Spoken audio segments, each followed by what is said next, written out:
Assalamualaikum warahmatullahi wabarakatuh. Izin memperkenalkan diri. Nama Nanda Setiawan, NPM 2019406405088, Prodi PGSD 3B, mata kuliah Evaluasi Hasil Pembelajaran dengan dosen pengampu Ibu Aska Falai Rizkiana, Universitas Muhammadiyah Pringsewu, Lampung. Baik, pada video kali ini saya akan menganalisis artikel yang berjudul Evaluasi Pembelajaran dalam Kurikulum 2013 untuk Sekolah Dasar. A. Ciri-ciri evaluasi dalam pelaksanaan kurikulum 2013. 1. Belajar tuntas. Asumsi yang digunakan dalam belajar tuntas adalah peserta didik dapat mencapai kompetensi yang ditemukan asalkan peserta didik mendapat bantuan yang tepat dan diberi waktu sesuai dengan yang dibutuhkan. 2. Autentik. Penilaian autentik tidak mengukur apa yang diketahui oleh peserta didik, tetapi lebih menekankan mengukur apa yang dapat dilakukan oleh peserta didik. 3. Berkesinambungan.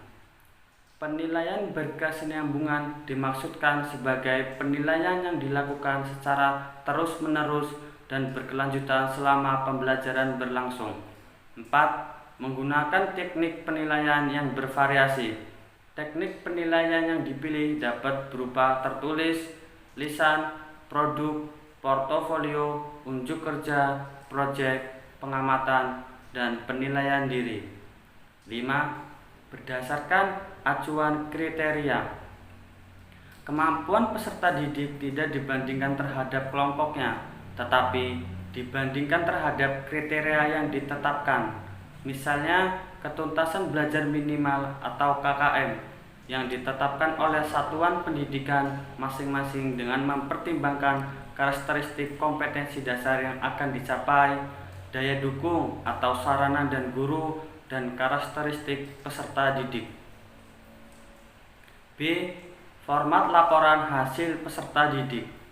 Dalam melakukan evaluasi, pendidik yang berkecimpung dalam kurikulum 2013 juga hendaknya merujuk pada format laporan hasil belajar peserta didik yang akan diisi di setiap akhir semester. Dengan mengetahui bagaimana format laporan hasil belajar peserta didik untuk kurikulum 2013 di tingkat SD, guru menjadi tahu informasi apa saja yang diperlukan pada saat penilaian ketika guru melaksanakan pembelajaran. C. Teknik penilaian di sekolah dasar. 1. Penilaian sikap spiritual.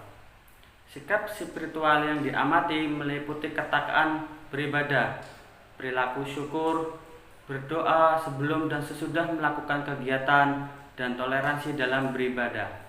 2. Penilaian sikap sosial. Secara umum, teknik penilaian sikap sosial sama dengan penilaian sikap spiritual, seperti yang dijelaskan pada bagian 1. Namun, dengan perbedaan pada sikap yang diamati.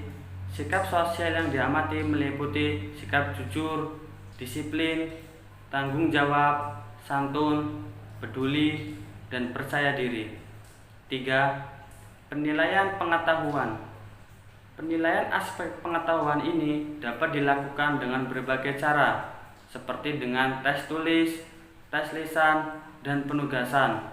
Secara umum, penilaian aspek pengetahuan ini hampir sama dengan penilaian yang sudah dilakukan pada pelaksanaan kurikulum sebelumnya.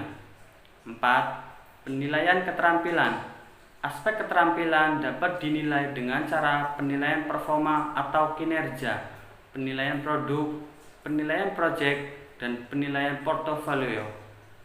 Sekian video dari saya akhiri. Assalamualaikum warahmatullahi wabarakatuh.